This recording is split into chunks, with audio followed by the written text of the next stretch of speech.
Alright guys, I'm here to talk about some new brushes that I've made. I've had a kind of a basic set released for a couple years now, and I figured it was a good time to share an update. So, just dive right in here. So I think the only brush that's repeated from the old set is just this Airbrush, and just because it's really useful. It's nothing crazy. But if you watch, it's got a little bit of color dynamics to it and a little bit of grittiness, which I think is good because if you have a perfectly smooth airbrush, you can tend to get like banding, which is like lines that are going through your image. Like, let me see, let me kind of explain it. Instead of getting a soft gradient, you kind of get like these sort of steps in it, right? Which you don't want if you want a smooth brush.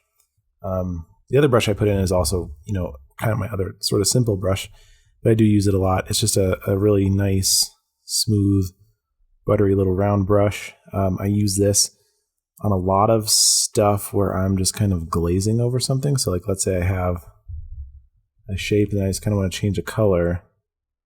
I'll just come in and like blast that over the top of it. So both of those brushes are kind of just like the base sort of things, but I think they're important to include in the set because it kind of completes it and rounds it out, and it's something that I do use a lot.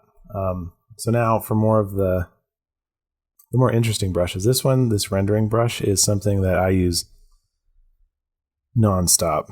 This it's really great if you're shading something to have a little bit of kind of this noise on it, a little bit of crust, because things tend to blend better when you have just that little bit of noise in between. If it's perfectly smooth, it's going to be really hard just to like shade in, blend something without using a blender. And a lot of times, I don't want to use a blender because I feel like sometimes you get a smoother look with a blender, but you also don't get like paint strokes and stuff. Those will be missing. And sometimes it's nice to want to leave those in. So this guy, he's kind of my general. I use this brush probably 70% of the time. It also has color dynamics, which are nice because it varies your stroke color for you and helps to make things feel a little bit more natural. All right, so moving on here, we have the crusty render. Similar in concept, it's kind of this chalky square shape, right? But if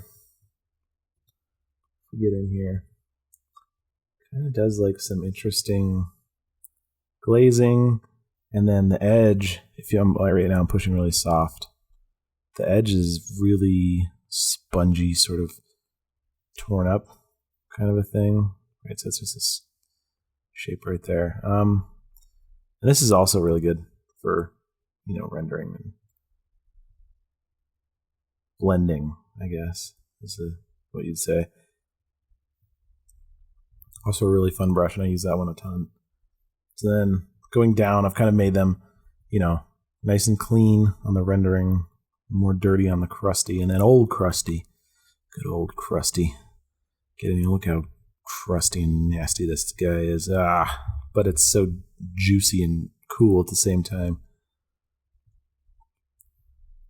And this one's good too because you can stamp it and just make it look like real trashy, which is great when you're wanting like some sort of gritty texture, right? You can come down here and stamp out some nasty grit, right? And then like if you wanted that on a wall, what I do is take it, you can kind of mash it down into perspective like so. Right now it looks like it's like a like a grease stain on the floor or something. Helps a lot when you're doing like environment stuff to have a lot of these really just nasty brushes. So one of my favorites. So this is a similar to my square rendering brush, but it's a lot noisier, right? So this is good if you were doing like I don't know, you could start with that with some sort of like fur or, something that you definitely don't want smooth, like a soft, fuzzy surface. This is kind of a good base for that. You could do it with could be good for like some sort of grass, and then you could transform it the same way you transformed this guy down here. The shader is kind of the opposite of these a little bit. I had this brush in Photoshop that I always really liked that was hard on one side and soft on the other, which is nice because I always like to sort of cut into my shapes like that, and get like kind of that softer edge on there. So then you could come back, with one of these guys and sort of fill it in or whatever, All these brushes are really just kind of designed to help you get smoother, faster drawing and stuff. This is another one that I really liked making. It's a stripe brush, and I kind of got this it's a dual brush. A lot of these are dual brushes too, by the way, so they will work in Procreate 5. I don't think they'll work in anything lower than that. This is good if you have let's say you have like a big surface, it's a grass, and then you have kind of a couple of these guys sort of shooting out. It's good. It's good for like a silhouette of hair or anything just kind of fuzzy and stringy, use your imagination. Anything that kind of has that sort of silhouette is excellent for. You can also use it as let's say you're drawing like streaks on like the side of a building or something. You could kind of glaze that stuff in on top of it like that. That'll look great. This guy, it's called Wet Mush, and it's similar to my round one. It's a similar construction, but it's also a wet paint, which further helps with the blending, right? I'm just kind of swirling right now, and just boom, I've got everything I need right there. Wait.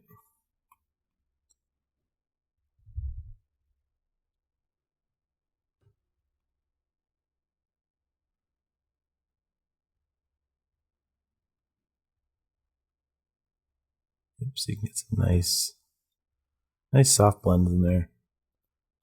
Similar as the wet paint, but it's a version without any built-in texture really, and it's kind of this like triangle sort of shape, so it's a little pointy. It's kind of got like you can get like a little nice like crisp edge, kind of blend out there.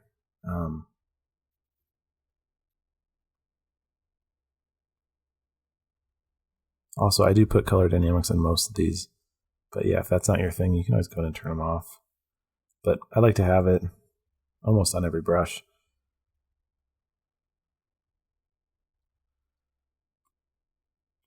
Flat brush is pretty simple, but it's good if you're doing like ink stuff because there's no pressure sensitivity on it, but it's a nice flat thing that you can kind of cut in and out of.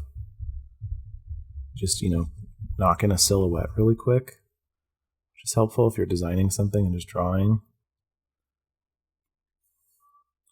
The crusty airbrush is obviously just like the airbrush, but gross, which is great. Look at how nasty that is. So once again, you can the best thing to do with those is to flatten them and put them into perspective. Really gives you like a lot of dirt on your surface that you're making. And one of my favorites, I have the old Splatter Brush in case it wasn't gross enough for you. This gets you like some really tight, like close together sort of splatteries.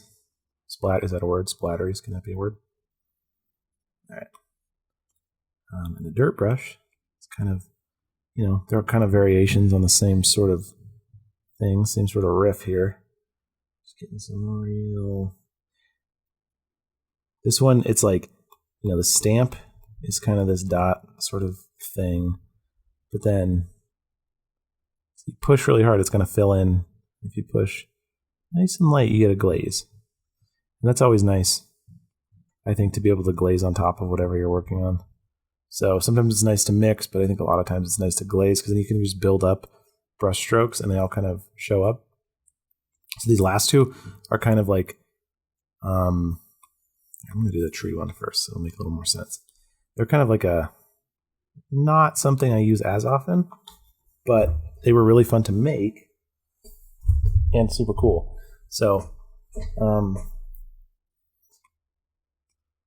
this tree brush I will use, let's say I'm making some sort of environment.